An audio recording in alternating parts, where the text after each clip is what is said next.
But let's work at the end and work backwards because you just went live today and you responded to one Christopher Williams who had something to say about Kareem Akbar. Oh, here we go. All right.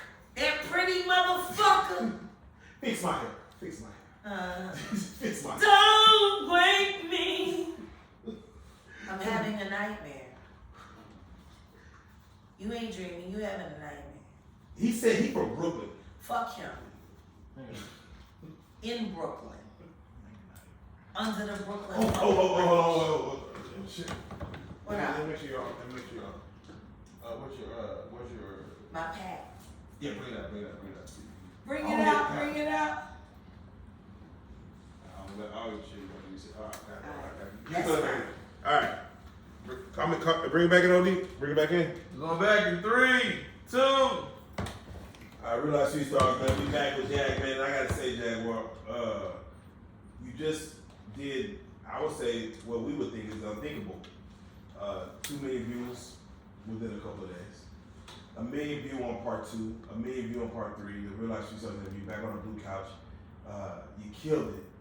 And, thank you first and foremost, God damn it, because, only you could do such things on this couch to make us anonymous. But we have to work our way through kind of like a little bit of a recap of what the enemy was.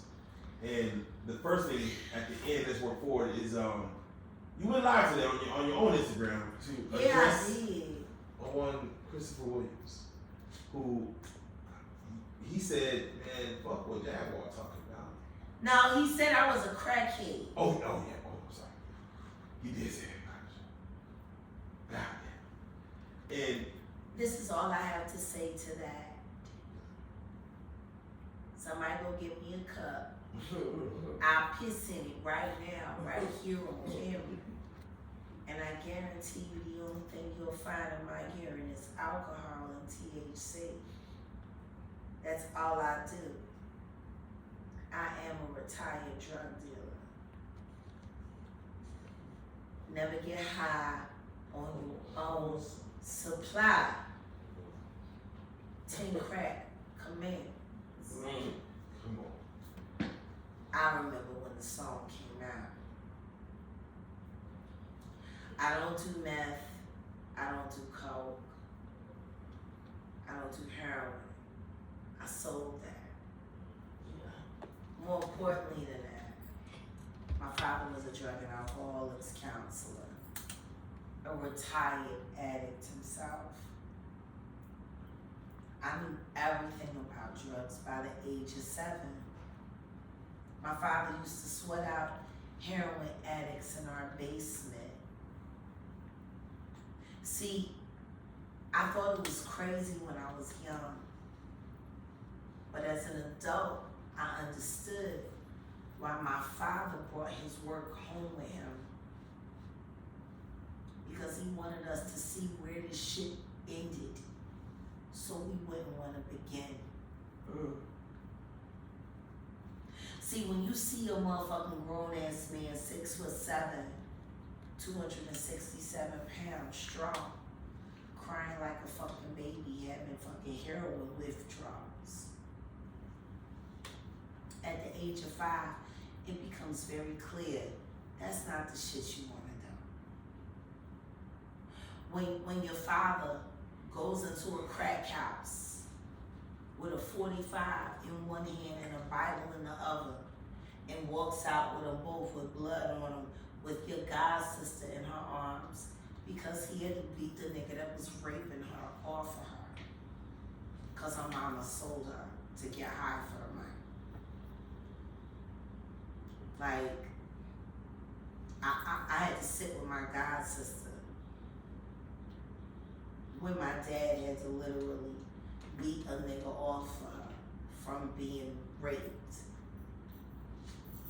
We were the same age, and she looked so much older than me. We were 10 years old. Her body was 10, but her eyes was 80.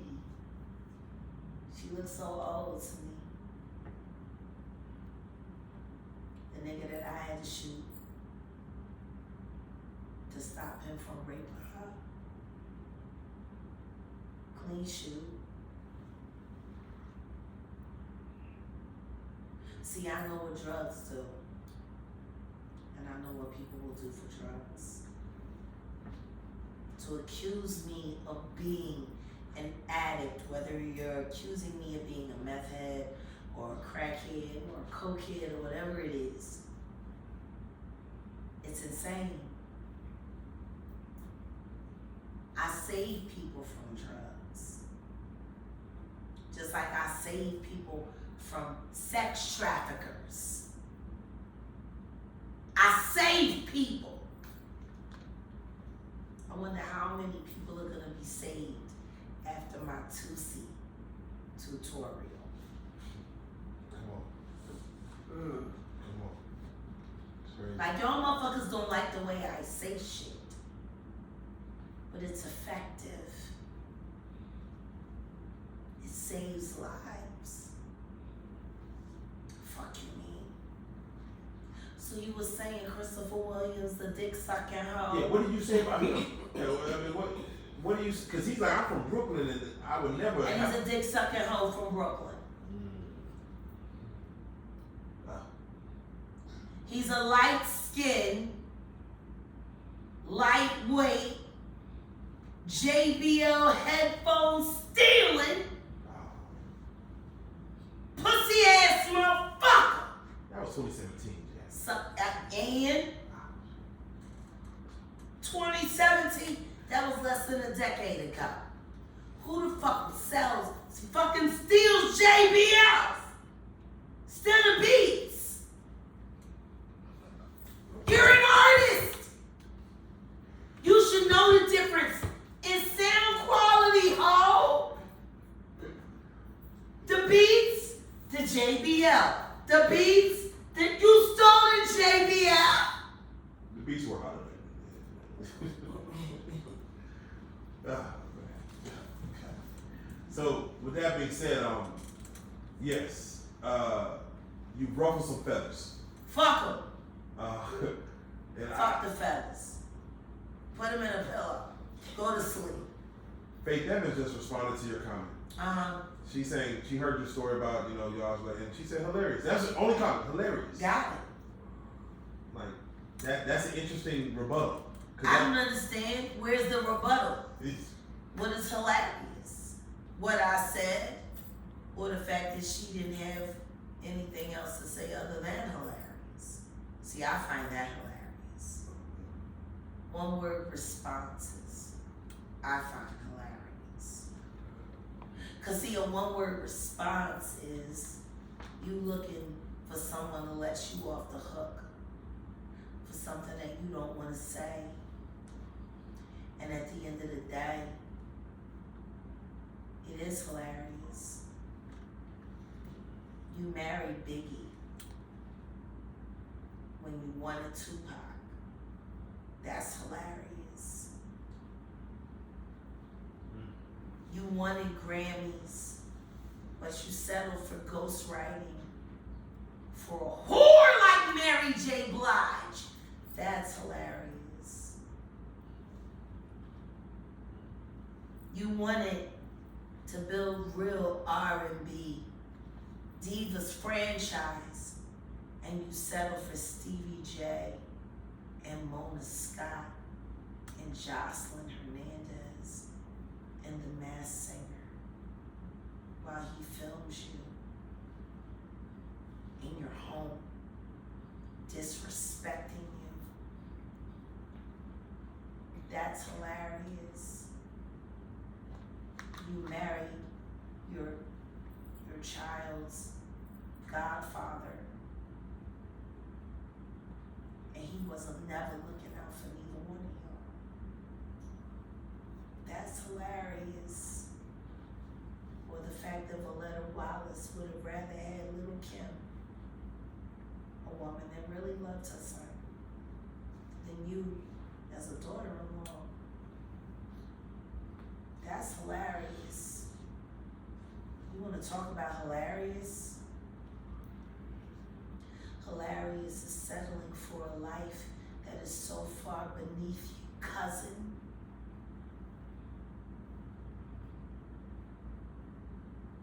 When you're one of the most talented bitches in the world. Hilarious is pretending like you didn't know that you weren't sure whether or not you were carrying Tupac's babies. That's hilarious. Hilarious is both of the niggas that I know and kick it with that worked at Death Row that heard Pac fucking you in the booth and took pictures of your very high yellow ass getting fucked by that very gorgeous dark-skinned thin man who was so much different than your obese husband who you didn't know. That's hilarious. Bars. If Faith had twins, she probably had two Pacs. Get it? Two Pacs. Bars. Your husband said that. That's hilarious. I'm sorry, what were you saying? So yeah, no. You said it right there, but we just recap.